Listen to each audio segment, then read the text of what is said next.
Psychic Radio is now CBS Radio's The Sky. Back to Behind the Paranormal with Paul and Ben Eno. Call now 248-545-SOUL. New skyradio.com. Believe. Can you have faith in Einstein, Darwin, and God? Is the struggle between science and religion completely unnecessary?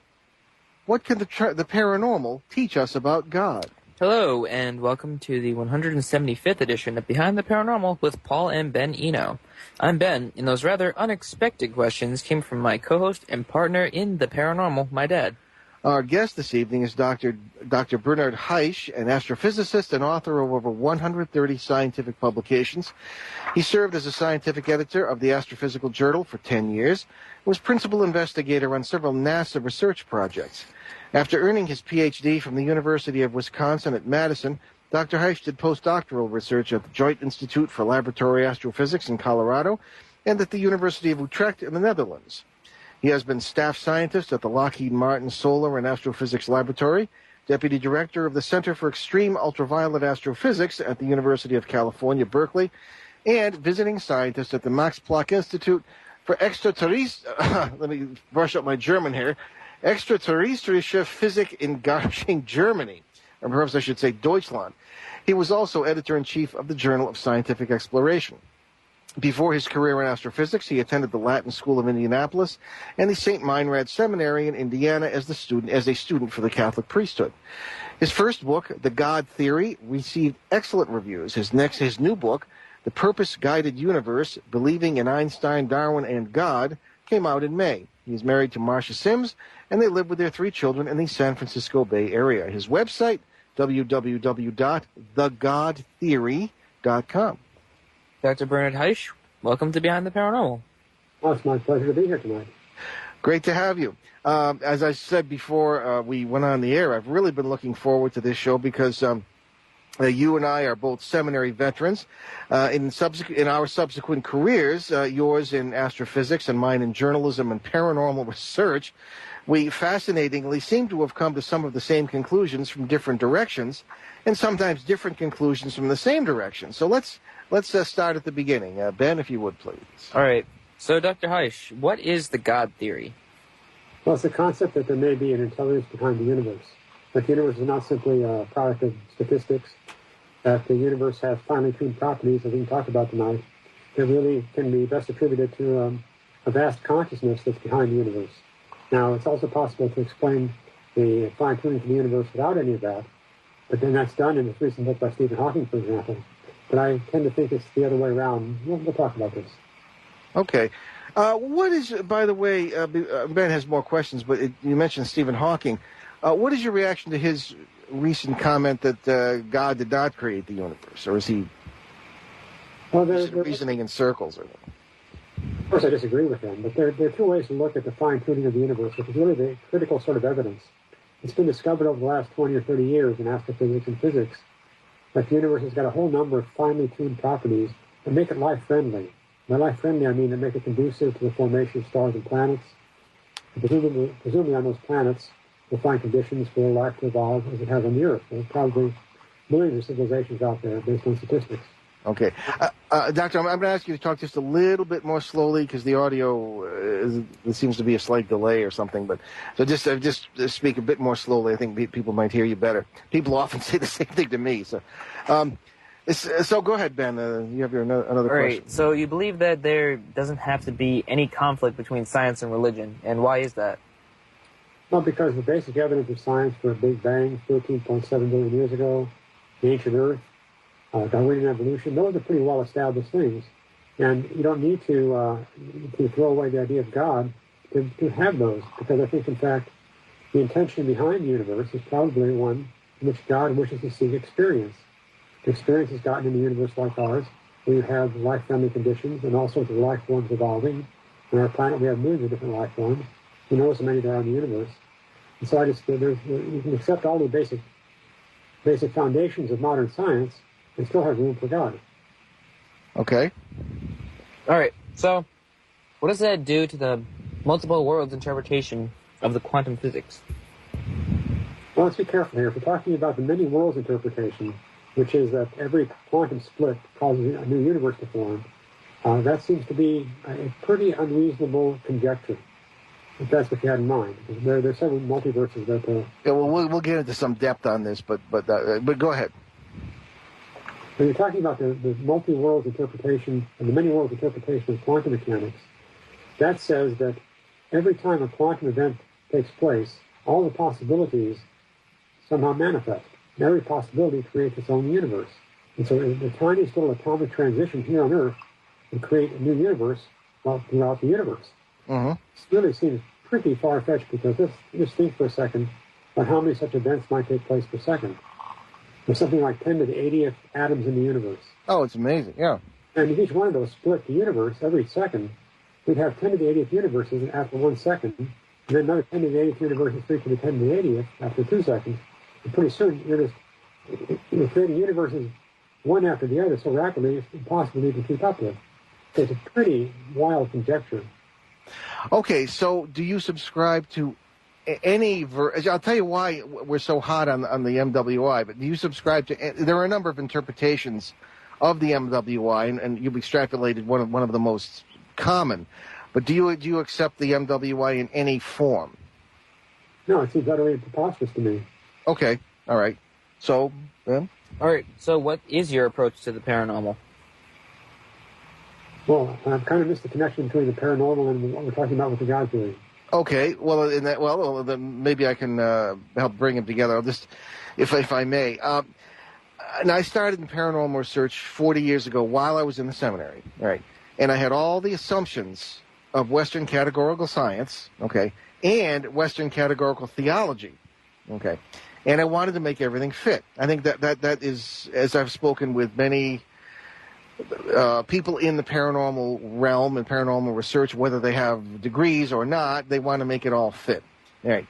And I assumed that Descartes was right. Of course, René Descartes, the great French philosopher, for anybody who doesn't know him personally, he wanted to find some way to build a system of thinking in mathematics that could be relatively reliable. So he said, well, okay, the basic thing is, well, how do I know anything? I think, therefore I am. He used that as the basis of his the beginning, the foundation of his building a structure of knowledge. So I assumed that he was right. Now, even though, because Descartes, toward the end of his life, as did many great thinkers, such as Thomas Aquinas and others, denied that and said even that wasn't good enough. During his life, he assumed that it was. I assumed that our 5 physical senses are accurate apprehenders of reality, and I think anyone who adheres to modern science, I assume you'll agree with me, Dr. Haisch, is someone who agrees that our 5 physical senses can apprehend, can measure, can comprehend the meaning of facts, or can determine what is a fact and what isn't, et cetera, et cetera. Otherwise, the scientific method is worthless. All right. I mean, would you agree with that? Yes. Okay. Now, I assume that the wild stuff I and others were seeing in the paranormal, bless you again, must fit in some scientific cubbyhole that just hadn't been discovered yet. And from day one, which for me was 1970, 1971, the things I would see in the trenches in the paranormal made me wonder about all of this. And this is what I mean by the idea that many people come perhaps to the same conclusions from different directions and different ones from the same direction, because I was coming from the same direction I think that most theological and or scientific thinkers were coming from. All right. Now, 10 to 15 years into my research, and again, this is in the trenches stuff. I wasn't sitting in a classroom learning physics. I was in the trenches seeing it in action, I believe, on a macroscopic level. Now that's a big argument in quantum physics, whether this fantasy land you see at the subatomic level can have any effect on the level of us and trees and cars and ghosts or whatever. All right. So I began to realize, I think, that what I was seeing didn't fit any Western model. I began to suspect that everything we think we know is wrong. Right. Now, the MWI, this many worlds interpretation, or multiple worlds interpretation, was the only concept that came close to explaining anything. All right. Let me give you a practical example. This is the one I use on the show all the time because it's extremely dramatic. aside from getting hit in the leg by furniture thrown by apparently what were poltergeists, there was one instance where I stood with 6 other witnesses, all of whom, except one, were seminary students, at an abandoned village in Connecticut, and listened to an ox cart go by, complete with wooden wheels, hoof beats, et cetera, and the guy yelling to his team and the crack of a whip. And I realized, the usual idea was these are spirits of the dead. Well, nobody seemed dead here at all. And now there's spirits of ox carts and wooden wheels. How come we see these people in clothing half the time? And none of it added up. So the only thing that made any sense and has ever since is the multiple worlds interpretation in some form. So and now we're getting to the point, and as we prepare for our television series especially, which hopefully will get off the ground soon, that we are actually communicating with, not with dead people, but with people, non-people, all sorts of, entities from other parallel worlds that are fully formed, don't need to be collapsed as a wave function, or seem to be fully realized already. Now that's what it appears to be. So what say you? And that's where we're coming from. Where does God enter into this in the God theory? Well, certainly you have, from our point of view, we have a universe where all the conditions are correct, and it really cannot be anything other than what the common term is intelligent design. But what we see, in addition to that, is a magnificent explosion of divine love. What could be more loving than the variety we see in one world, but to explode in the sense of creating all possible worlds all at once, to me seems to be the next step if that's what God intended. I mean, this is where we're coming from. And what say you? I mean, are we all wet, or are we deluding ourselves? What do you think is happening here? Let's just go to the basic many worlds interpretation. The simplest one, as described, I think, by Hugh Everett when he wrote this up. Yeah. So, quantum event causes a splitting of the universe. Well, if there are 10 to the 80th atoms in the universe, that means we have 10 to the 80th universes happening every second. If there's, say, a split every second, in fact, that's probably conservative. So we wanted the 10 to the 80th versions of you and me in the first second of the life of the universe. Well, first second you count the start. Well, each one of those 10 to the 80th universes does a 10 to the 80th split itself. And then all those split, and those split, and those split. And you can't even possibly keep up with the mathematics behind that. So the many worlds interpretation, as originally stated, seems to be just mathematically preposterous. Now, does that mean there are not parallel universes? I wouldn't say that. No, in fact, I think that really to try to find a connection between what you're asking about paranormal phenomena and God, I would suggest we look towards consciousness as the basis of reality. Mm-hmm. And well, involve other dimensions and other parallel worlds, but not the numbers behind the many worlds interpretation. Okay. Well, we have to take a break right now. We'll be right back with Dr. Bernard Haisch and the Battle of the Idealists when it comes to, I think, his very beautiful God theory and our very strange experiences in the paranormal. Try and bring them together. Stay with us. Behind the Paranormal with Paul and Ben Eno, CBS New Sky Radio. Be right back.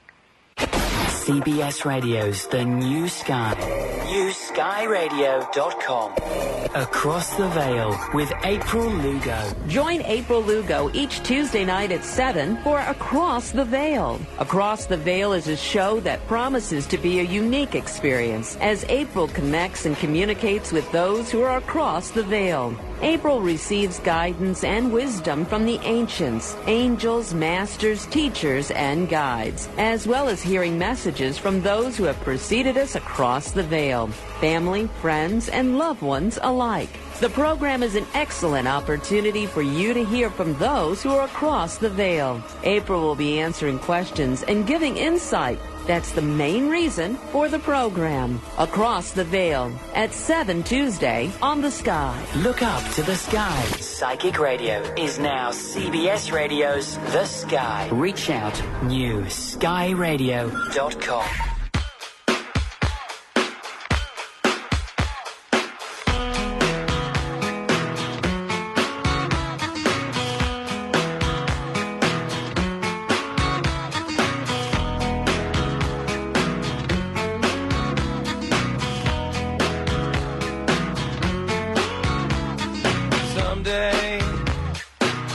When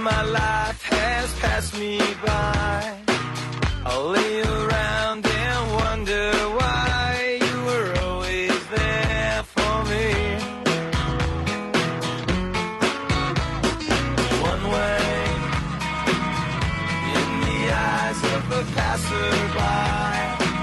I look around for another try and fade away.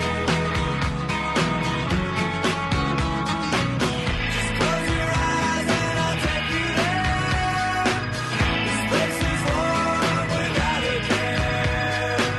We'll take a swim in the deep sea. I gotta leave as you reach for me. Some say better things will come our way.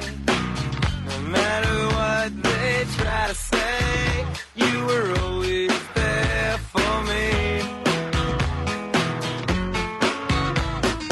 Some way, when the sun begins to shine, I hear a song from another time and fade away, and fade away. So far, so long, so far away. So far, so wrong, so far away, away, away. Someday, when my life has passed me by, I'll look around and wonder why you were always there for me. One way, in the eyes of the passerby. So look around for another try.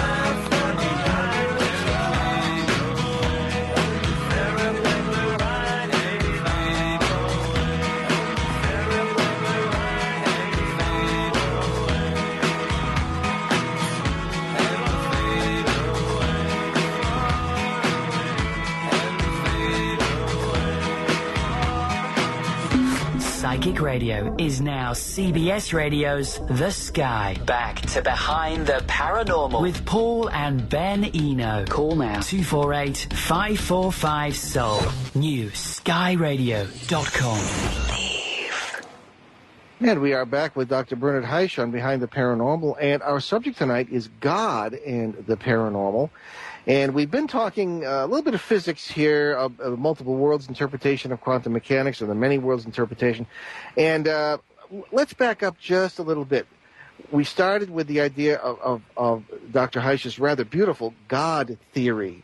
And Ben, why don't you take this next question? All right. So, how do other scientists react to the God theory? Well, it's hard to say because I don't really bring it up very much in scientific conferences. Most scientists are pretty agnostic, some very atheist. So it's not a topic that's very popular. So I try not to bring it up in scientific conferences, only to my close friends. I can't really say. I haven't really sought much feedback from my colleagues. Yeah. Okay. Now, we always try to go deeper on this show. When you talk about God, what do you mean? What God? Well, that's a good question, a very good question. I'm talking about what I conceive of as a great intelligence, something that is simultaneously greater than infinity and less than zero. In fact, it says in Kabbalah that whatever attribute you give God, he does not have, and whatever attribute you deny him, he has. Giant paradox. That's true. I remember. Yeah. So are we talking about the God you and I studied in the seminary, or? Unlikely, because I look at God as something much more universal than you find in most religions. Yes. God as being a great intelligence who thought into existence a universe, who thought into existence maybe many universes, but certainly this one, and I think it's even possible to understand the purpose behind it. I think the purpose behind it is to gain experience. I think that we have a God that is of infinite potential, literally can do anything, but potential and experience are very different things. And so I think this intelligence seeks experience through the life forms that exist in the universe, not just human life forms, but plant, animal, alien, whatever. Okay. You're touching on something really fascinating because that has come up on this show before, the idea that once you expand your theological envelope, so to speak, you might come to the conclusion that there is a God who is, just as you say, doesn't know everything just yet, but is experiencing and growing himself or herself or itself through the experiences of his, her, or its creation. I suspect that's the case. Now, of course, I don't know this because God does not communicate directly with me, but I suspect that's the case, that God sort of sets aside a region, some space within himself where a universe can happen. By space, I don't mean a physical space, I mean a metaphysical space, whatever sort that requires. And in that space, a universe arises, a universe that is life-friendly, that will let life forms arise and evolve, and that will give God the opportunity to know himself, perhaps even to evolve himself through the experiences of all these creatures who are really nothing but him.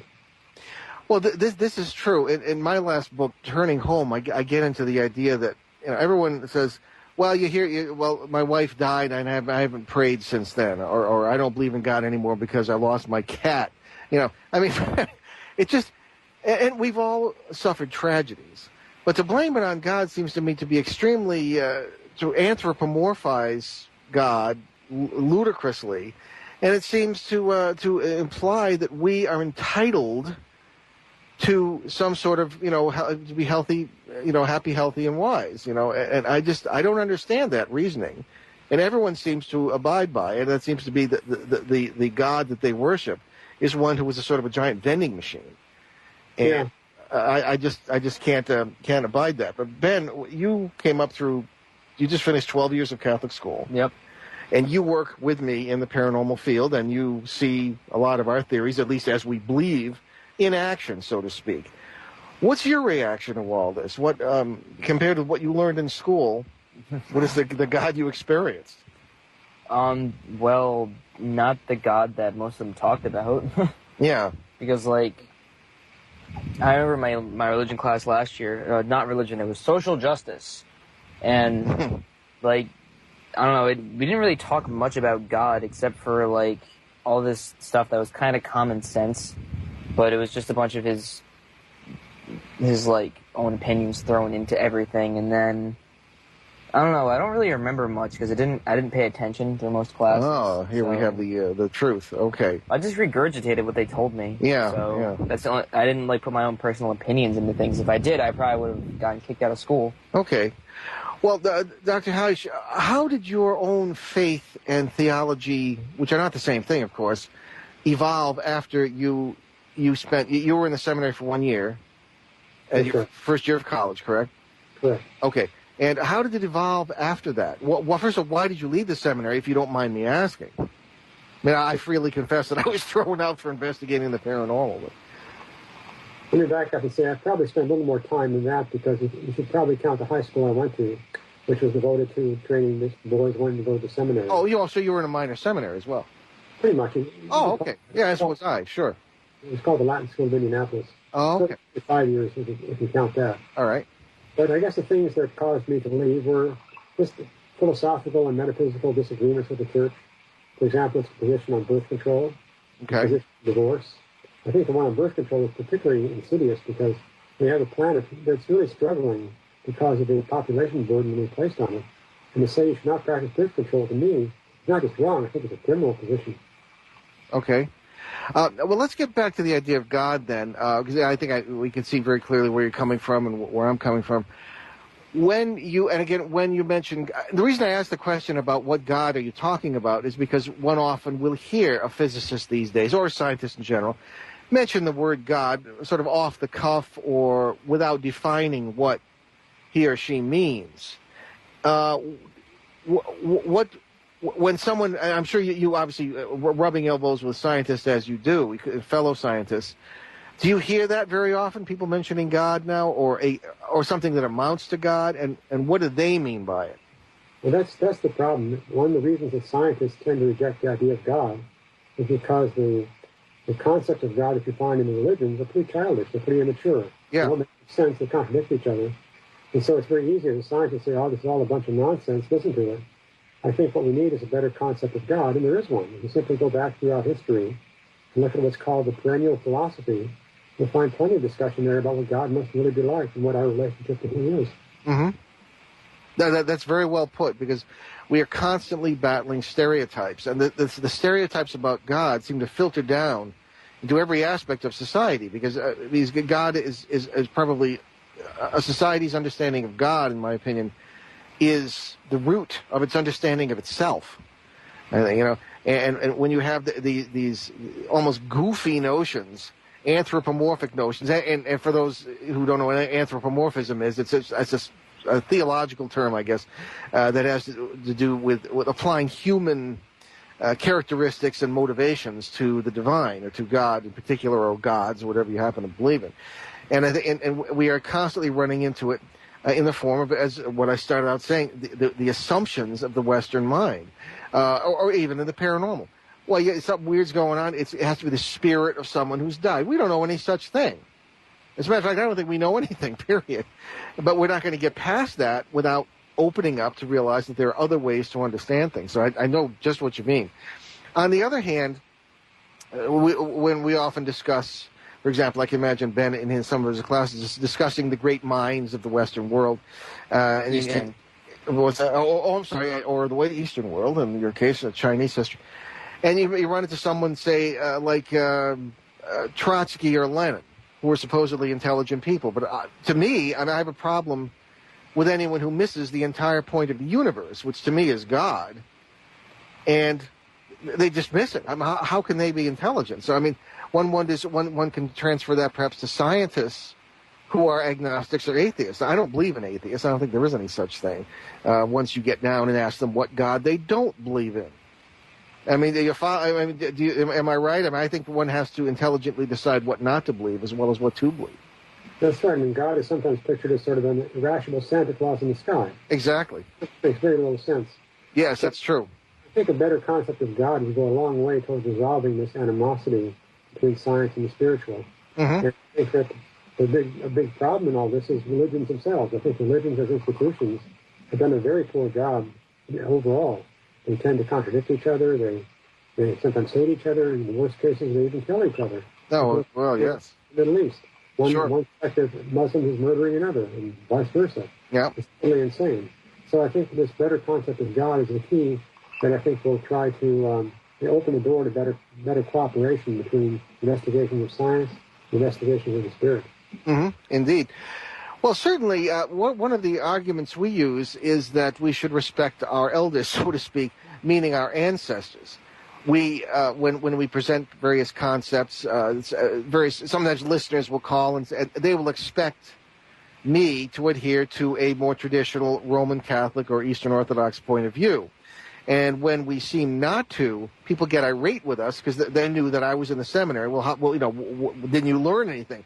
Well, yeah, but I learned more than they intended to teach me, I think, as did you, Dr. Haisch, And I think that nevertheless we have thousands of generations before us who believed in God, who believed in the paranormal, who believed in things that are questioned in many ways, with the exception of a few ancient philosophers, are questioned only by modern society, really, or going back maybe to the Enlightenment of the 18th century, and so it seems to me that with the amount of witnesses and the number of generations behind us, the burden of proof is on the skeptics, to me, or the skepticemics, as I sometimes call them. So, what say you? Well, I say that there's actually evidence for what God is, and that's in the transcendent experiences that people have had throughout the ages. It's not just mystics.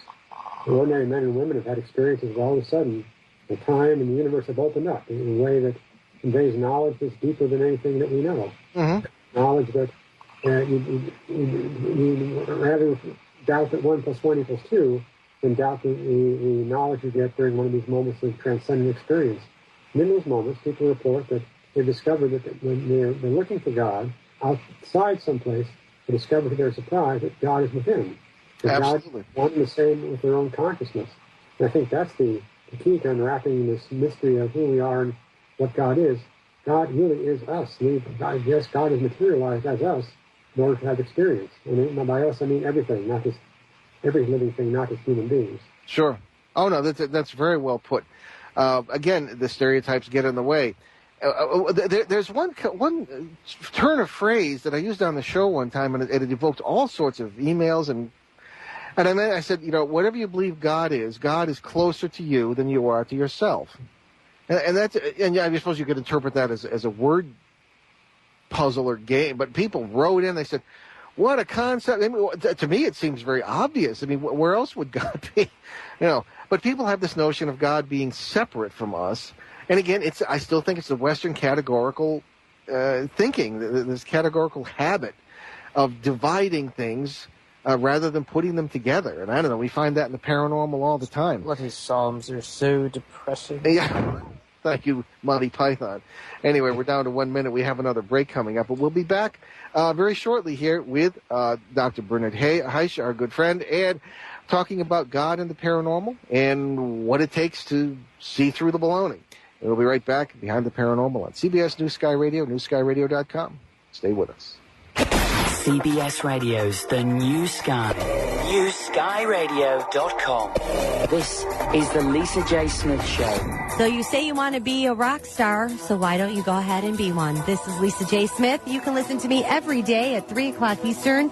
Lisa J. Now, right here at CBS Radio, The Sky. Look up to the sky. Psychic Radio is now CBS Radio's The Sky. Reach out, newskyradio.com. My best friend gave me the best advice. He said each day's a gift and not a given right. Leave no stone unturned, leave your fears behind, and try to take the path less traveled by. That first step you take is the longest ride. If today was your last day, tomorrow was too late, could you say goodbye to yesterday? Would you live each moment like your last? Leave old pictures in the past. Donate every dime you had. If today was your last day,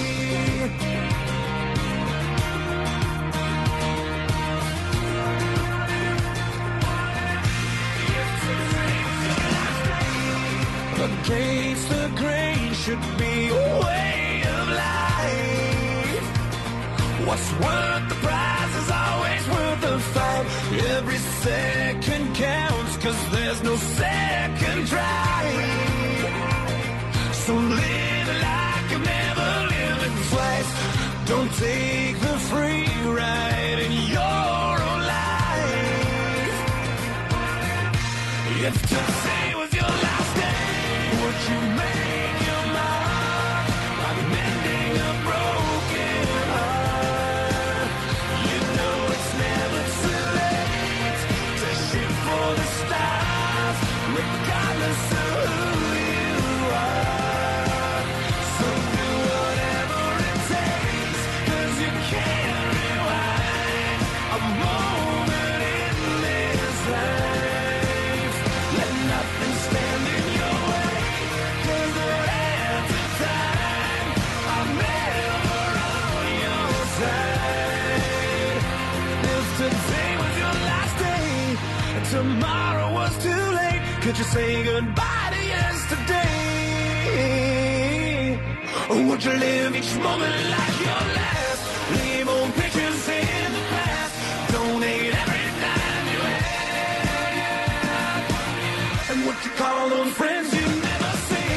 Reminisce on memories. Would you forgive your enemies?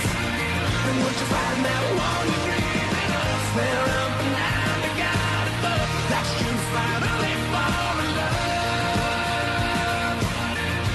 If today was your last day.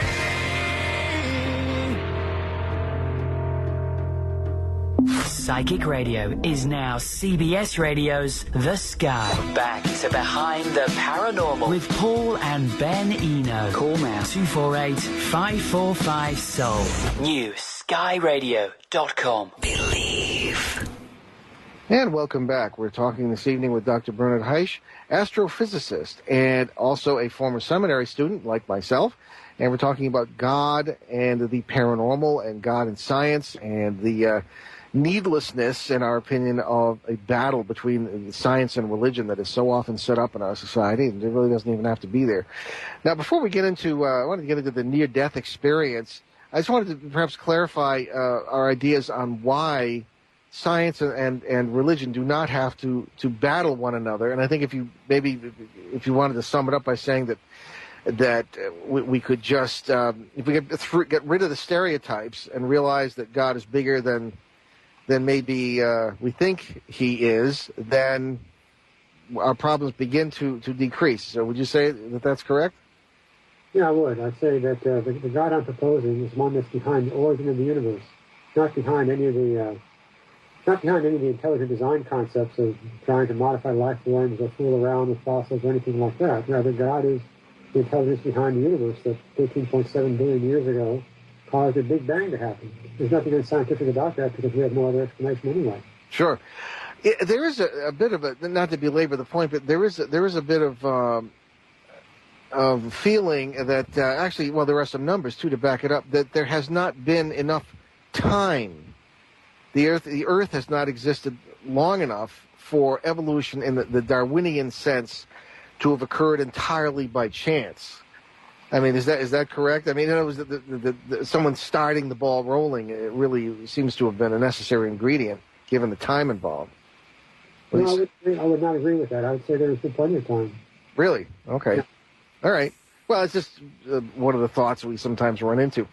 All right. Now, as far as in the things like transpersonal psychology deals with things like the near-death experience. What would you say about that as far as a phenomenon? I mean, have you much experience with it? How would it fit into the God theory?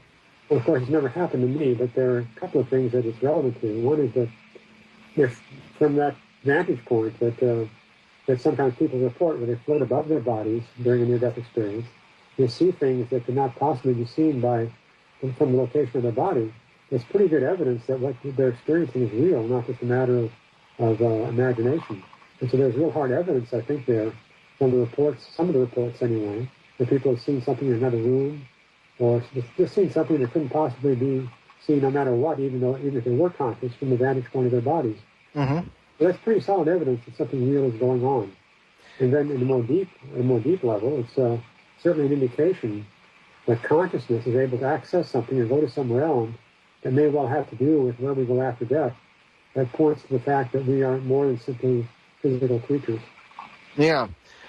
One of the things I did to prepare for work in the paranormal, during the seminary and afterwards, was working in psychiatric hospitals, and we're talking about the late 70s here, when there were far more inpatients than there are today. So I stood at many deathbeds and saw a number of things that would really back up what you just said, and that would just amazingly move any human heart. This, of course, is in the presence of doctors and nurses and things of that kind.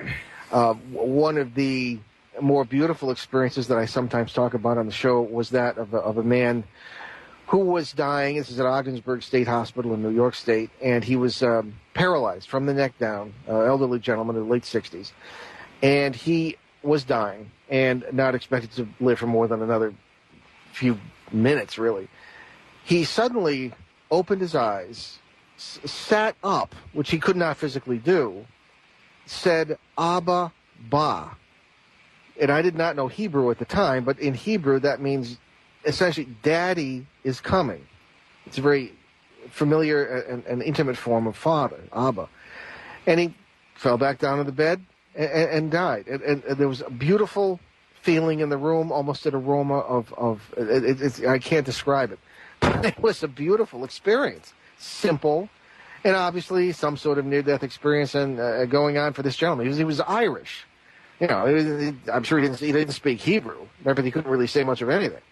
So, again, things that go beyond our understanding, things that show us that perhaps we use more than our brains, we also use our hearts, I suppose. So, but the near-death experience being, scientifically speaking, to me, an interesting phenomenon, because wouldn't you say that from the viewpoint of Darwin, all things that we have evolved to be, or instincts that we have evolved, are essentially based on survivability, right? Well, yes, I think at the level of human consciousness, we might have to look a little bit deeper. Certainly our physical body forms are manifestations of evolution. There's no doubt about that. And some of our basic characteristics are. But to try to explain all of consciousness that way, I think then you have to take a broader view and ask, well, what are we? Are we simply physical beings? And the answer to that, I think, is no. So if we're not, then our consciousness comes from somewhere else, and that consciousness is then not subject to evolution. So I see our body forms as being the product of evolution. In some aspect, I suppose, of our behavior, but really, at a deeper level, we are conscious spirits that inhabit physical bodies, in my view. Okay, now we've come right back to where we started in the first position we took in the show, and that was intentional, I guess, on my part, now that we've done some extrapolation. With this multiple worlds thing, you have made the excellent point that our universe seems to be very well constructed, or perfectly constructed to maintain our form of life. But what we encounter in our paranormal work is many other kinds of life, many other forms of life. You hear life as we know it, and we send things to Mars, and they dig around, and, no life as we know it. Well, what about life as we don't know it? And many of these other universes that we seem to encounter in our paranormal work, when you get past the ghost stuff and the spiritualism nonsense in the seance room, you discover a whole cosmic journey out there that you're taking that seem to bring us into contact with many other forms of life in many different kinds of worlds. And one of the premises of some interpretations of the MWI is that there are different laws of physics. Well, I'd agree with that. I'm not ever claiming that evolution deliberately led to us as human beings. I think we could have wound up much differently than we are. Mm-hmm. So I'm not ever claiming that God designed a universe to lead to us being us human beings. I think the universe was created leading to life. And life forms that evolve. But the exact nature of those life forms, the specifics, that's the product of evolution. That's not the product of God's tinkering. I hear you. Yep. I'm with you. Not to us. Okay. No, I'm with you there. Now, when you were in the seminary, what exactly is your interest in the paranormal, or do you have an interest in the paranormal as such? Well, I was editor of the Journal of Scientific Exploration for 10 years, 12 years actually. Oh, I didn't realize that. Okay. I certainly had a lot of papers on the paranormal coming across my desk. And I had to decide whether they were real or baloney. Okay. Refereeing and got a lot of baloney, got some really weird stuff. What, in this field, baloney? You got to be kidding. I'm joking. Yeah. So I got to know quite a few of the people in the business, got to know some of the really respectable people like Hal Puthoff, Russell Target, and people associated with the remote viewing programs that the Army carried out, the Army and the NSA carried out. So I've gotten to know quite a few of the characters that actually did research in this business, and that's been very impressive. Mm-hmm. That's I didn't realize you edited that. Okay, well, when you were in the seminary, did you have an interest in the paranormal? Well, it was there it was somewhat there, but it wasn't really expressed very well. I didn't know of any sources of information. Okay. I didn't really investigate it at that time, no. Well, the reason I ask is I'm just from personal interest in, that anything awful happened to you has happened to me. No, nothing awful. No, okay. Well, you remained respectable, I guess. Okay, now, what am I looking at here? Okay. What do you think of, do you know Dr. Persinger? Oh, I'm sorry, we have to wrap for a break. I'm sorry, I almost missed that. But when we come back, I'd like to talk about Dr. Michael Persinger and his work and with the God helmet, things of this kind, and see what Dr. Heisch's reaction is to that. I'm Behind the Paranormal with Paul and Ben Eno on CBS New Sky Radio. Stay with us. Psychic Radio. PsychicOnAir.com. The Wake Up Call with Ellen I Tom. know the torment that I put my mother through, and I've seen the lessons that she's brought to you, so I love you. And I'm sorry. Oh, yeah. And I'm sorry. She feels your pain. Yes. Well, I actually do from a distance. Now that I'm not the tweaker, I can understand that it's not always pretty. Hi, it's Tom Force. Reverend L. Newman and I are here Monday nights, 7 till 9, prime time, Eastern time in the United States, with Wake Up Call on Psychic Radio. Psychic Radio. We know you're listening. Life is a journey. Let us be your guide. Reach out on the net now, PsychicOnAir.com. Look for Psychic Radio on your AOL radio player.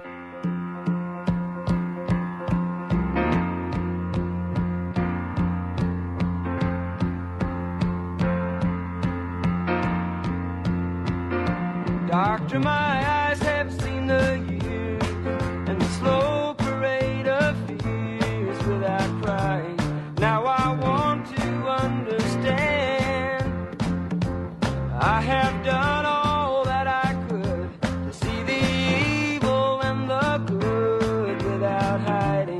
must help me if you can. Doctor, my eyes, tell me what is wrong, 'cause I'm wise to leave them open for so long.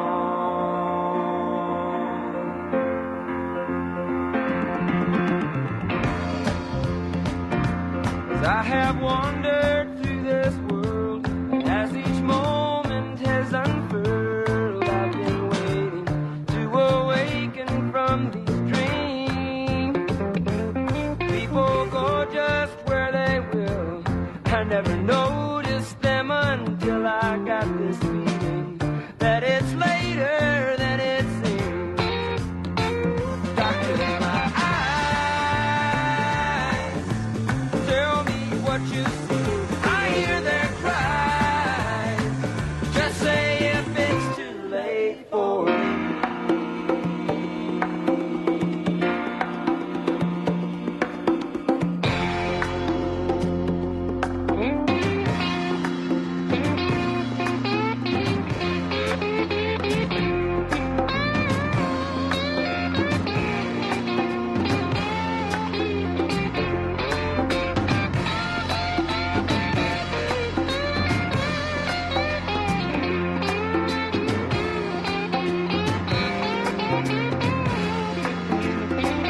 Doctor, my eyes cannot see the sky. Is this the price for having learned how not to cry?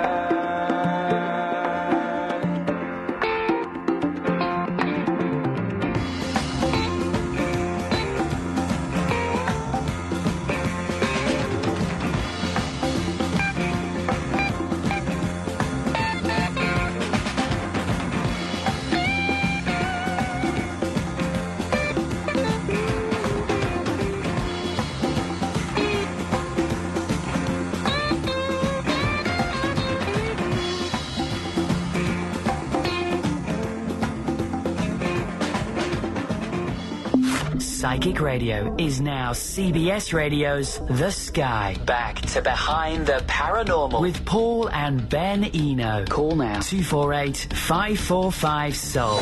New skyradio.com. And we are back behind the paranormal with Paul and Ben Eno and our guest, Dr. Bernard Haisch, originator of the God theory, author, astrophysicist. And Dr. Haisch, let's get back to talking a little bit about the problem between religion and science. Very often, I think that people have to have all sorts of preconceived notions about God and about science in order to find a problem between the two. Perhaps, could you just pin down the idea of how we can overcome this, simply by doing what? Expanding the envelope of our understanding of God and what? I mean, how do we... Why is there no need for battle between these two children of the paranormal, if you would? Well, we need things to happen on both sides. On one side, we need for the religions of the world to come up with a better concept of God, a more believable one. Well, I think it's actually unlikely they will do that. So what I'm actually hoping is that religions do kind of fade into the background, and people develop their own spirituality based upon, what can arise in their own intuition and what they can discover through reading, especially reading the accounts of people who've had transcendent experiences and mystical experiences. So on the one hand, we need a better view of God. On the other side, on the science side, we need less dogmatism there too. We need to take seriously a view such as the one that Sir James Dean proposed a number of years ago. He was a very famous British astrophysicist, and he wrote that the universe begins to look more like a great thought than like a great machine. And I think there's a lot of truth to that. In fact, in my God theory and the purpose-guided universe, I've written about this. I think the universe really is the product of an intelligence, of a consciousness. If we look at consciousness as the basis of things, that's pretty heretical in science. We're not even sure how to do that in science. But I think this is where the discoveries of the future are going to come from. The regard to reality as a product of the consciousness, not just the consciousness epiphenomenon of brain chemistry. The approach to religion that you advocate, and I must say that I have great sympathy with, tends to be very pantheistic, seeing God in all things and all things as part of God.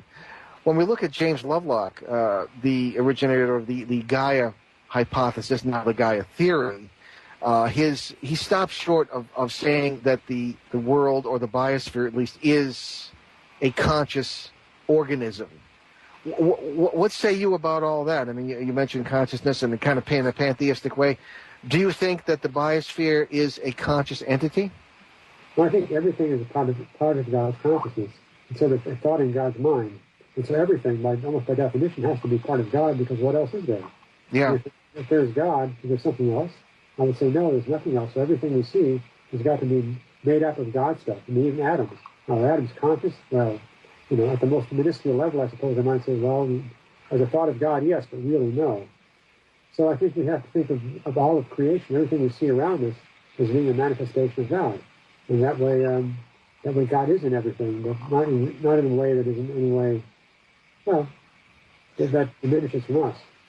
Well, you've just extrapolated extremely well from a scientific point of view what we see all the time in the paranormal, and that is it bears a message of unity, because we see the same energies running through all these things. We see people stretching out their hands to help one another across what we interpret as the boundaries of other worlds, regardless of time, space.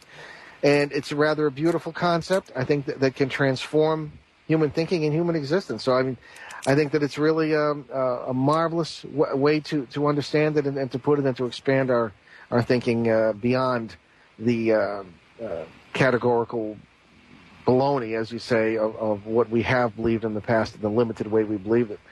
Well, Dr. Haisch, we're coming down to the end of our show, and we wanted to thank you for an inspiring conversation, very informative one. And why don't you tell us a bit about your books and your website and what you're working on? Now, the website is www.thegodtheory.com. It's thegodtheory.com. You'll find the preface to both of the books there, which you can read, table of contents, and, of course, links you can click on to order the books. The newest book came out a few months ago. It's selling pretty well. The other one, The God Theory, came out back in 2006. Great book. Excellent book. Yeah. So both these books are kind of a product of 30 years worth of thinking about this on my part. And so a lot has gone into these books. And I put my heart and soul into it. So actually, I urge your listeners to go out and get a copy. Okay. Very good. Well, and what are you working on next? Will you be speaking anywhere soon, or is that information is on your website? What are you working on? What's your next project? There's a conference coming up at the Institute for Noetic Sciences in about 3 weeks. And then it's hosted by Deepak Chopra in January. I'll put information about those on my website. Excellent. Very good. Well, thank you, Dr. Haisch, again for honoring us with your presence, and we hope to have you back soon. Have a good one. It'd be fun. Thank you. Okay. So, don't miss our New England Drive Time show in the Boston, Providence, Worcester Triangle on WOON, 1240 AM, and ONWorldwide.com tomorrow at 6 p.m. Eastern. And also tomorrow at the National Press Club in Washington, several of our regular guests will lead a conference on UFOs and nuclear weapons. This will include retired Colonel Charles Halt, an eyewitness to the RAF Bentwaters UFO incident of 1980, and UFO and weapons expert Robert Hastings. Watch for coverage in the media, and we'll report on it and nobody else does. I'm sure hope other people will. I wanted to mention, too, our good friend Dr. Philip Brogno, if you are in the Connecticut area by any chance, is going to be giving a history of sightings, UFO sightings in Connecticut and New York. And that'll be at the Silas Bronson Library on October 23rd. Great, so don't forget all our podcasts. They're available at newskyradio.com or at our show website, behindtheparanormal.com. Okay. And many thanks to our producer, Will Kosnick. We'll see you right here next Sunday, October 3rd, 7 p.m. Eastern, 4 Pacific, on CBS New Sky Radio, newskyradio.com. And we'll be talking with an anonymous police officer from Vermont, and we will be discussing the haunted policeman case, one of Ben's first cases. And there we are. So our quote for this evening is from J. Edgar Hoover, supposedly. He's referring to the Roswell crash of 1947. Quote, "I must insist upon full access to discs recovered. The Army grabbed one, would not let us have it for cursory examination," unquote. And we'll see you next week.